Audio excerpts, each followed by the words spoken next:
जाति की राजनीति के जाल में बिल्कुल ना फंसे, वरना आपके हमारे बच्चे अगर कोई भर्ती एग्जाम देने जाएंगे तो उनसे संबंधित विषय के सही सवाल पूछने की जगह यह पूछा जाएगा कि बताओ मंत्री जी की विशेषता क्या है। यह कहानी हरियाणा की है।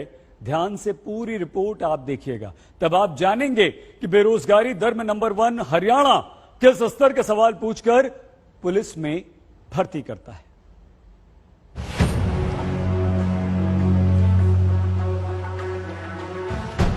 लाखों नौजवान पढ़ाई करते हैं, दिन भर किताबों की दुनिया में खोकर भर्ती परीक्षा की तैयारी करते हैं, लेकिन जब हरियाणा के नौजवान पुलिस भर्ती की परीक्षा देने पहुंचते हैं तो गजब सवाल पूछा जाता है। पुरुष और महिला सब इंस्पेक्टर की परीक्षा में 100वें नंबर का सवाल प्रतियोगियों के सामने रखा गया कि हरियाणा के गृह मंत्री की प्रमुख विशेषता क्या है। फिर अनिल विज के उच्च शिक्षित होने, पहले भी गृह मंत्री होने, अविवाहित होने और पुलिस अधिकारी रह चुके होने का विकल्प दिया गया। तो सवाल उठता है कि ये कौन सा सामान्य ज्ञान हरियाणा पुलिस भर्ती में छात्रों से जाना गया, जिसमें अनिल विज के अविवाहित होने का ऑप्शन उनकी विशेषता के तौर पर दिया जाता है। वैसे विकल्प देना ही था तो ये भी दे सकते थे कि कोरोना काल में जब जनता संसाधनों के लिए जूझ रही थी, अनिल विज इकलौते मंत्री हरियाणा के थे जिन्होंने दूसरे मंत्रियों के मुकाबले जनता के पैसे से 36 लाख की एसयूवी लेने की जगह 65,75,000 रुपए की मर्सिडीज कार हासिल की।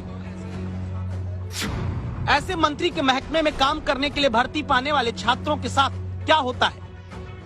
पिछले महीने हरियाणा में कांस्टेबल भर्ती की परीक्षा पेपर लीक के कारण रद्द कर दी गई। पुलिस सब इंस्पेक्टर के लिए भर्ती परीक्षा होती है तो ऐसे सवाल पूछते हैं जिनका सामान्य ज्ञान से रत्ती भर नाता नहीं होता।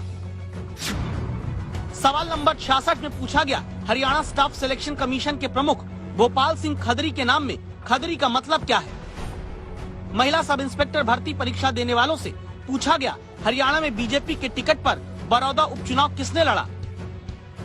हरियाणा बीजेपी के प्रदेश अध्यक्ष का नाम क्या है, ये भी परीक्षार्थी बताएंगे तो वो सब इंस्पेक्टर बन पाएंगे।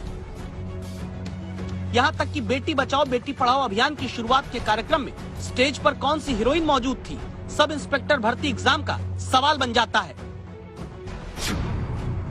नियम है कि परीक्षा में वही सवाल पूछे जाने चाहिए जिनका संबंध उस भर्ती से सीधे जुड़ा हो।